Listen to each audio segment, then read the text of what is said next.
Welcome back. It's time for Media Watch France, or a look at the top stories in the French press and media. James Creedon has the lowdown. Good evening. Good evening, Lana. We start, of course, with today's top story here in France, which is the shock following that Toulouse shooting. That's right. It's been obviously a big discussion, a big source of discussion on Twitter as well as on the regular media today. Let's take a look at some of the reactions online.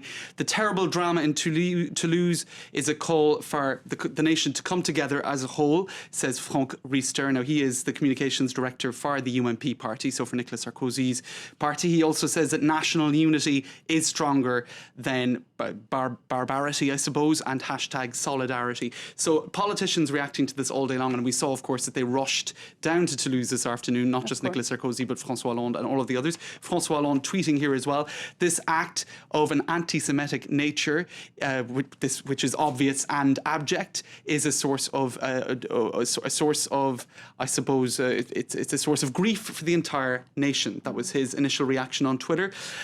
This reaction too, saying, today we are all Jewish families in France. So an expression of solidarity. It's a real show of solidarity with the Jewish community. Absolutely. This has, of course, been the top story here in France. It's also been a very big story in news outlets abroad. That's right. I mean, I was looking at storyful.com today. That's an aggregating website, and it was the top story on their website this afternoon. Gunmen opening fire on a Jewish school in Toulouse.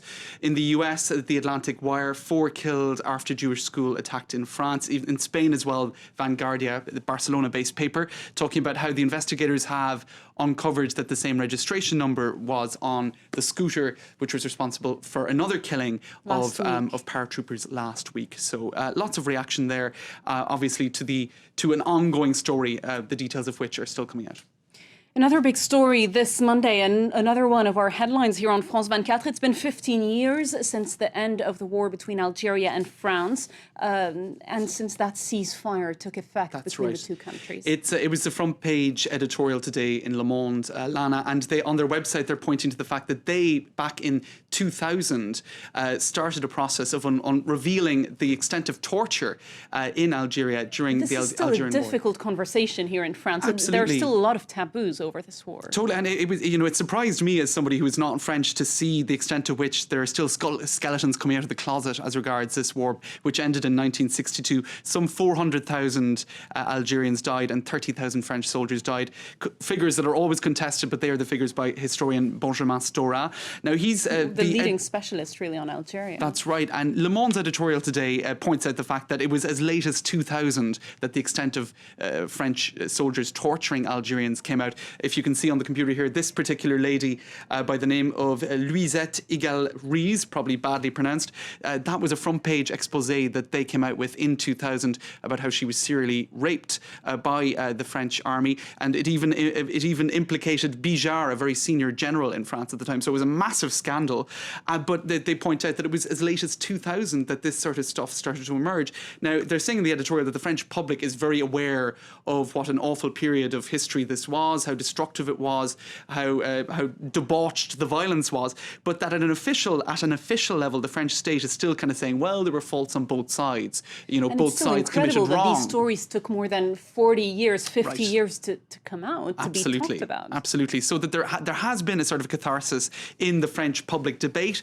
but at an official level, Le Monde says some work still needs to be done on the French side, and certainly on the Algerian side, because on the Algerian side, according to Le Monde, there really has been a refusal to look at perhaps the mistakes that were made on their side, to look at them, even though I suppose much greater mistakes were made on the French side. So it's an interesting editorial.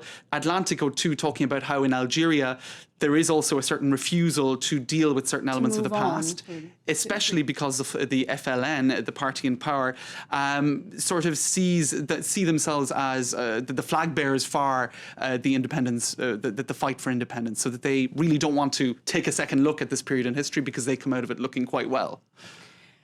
Moving on, and we're staying with French politics, though. President Nicolas Sarkozy appeared on the satirical show Le Petit Journal on Friday, and over the weekend there was a lot of commentary about that, a lot of criticism to the show's organizers for inviting President Sarkozy. That's right. It was a debate that I was kind of looking at over the weekend. It's very interesting because this is a show that has been in existence for 5 years that pokes fun at Sarkozy permanently, and I think we have pictures of it because he appeared on this show. Now, this is rather extraordinary because they've done nothing but. He seems pretty happy to be there on that. He seems to be laughing. Well, what some commentators, such as Daniel Schneiderman, have pointed, they've called this fun washing. Now, that is an expression that has that they I suppose they've borrowed it from greenwashing and whitewashing. Exactly. The idea is that Sarkozy comes out of this looking very, very well because he's laughing at himself. He's laughing at his own jokes.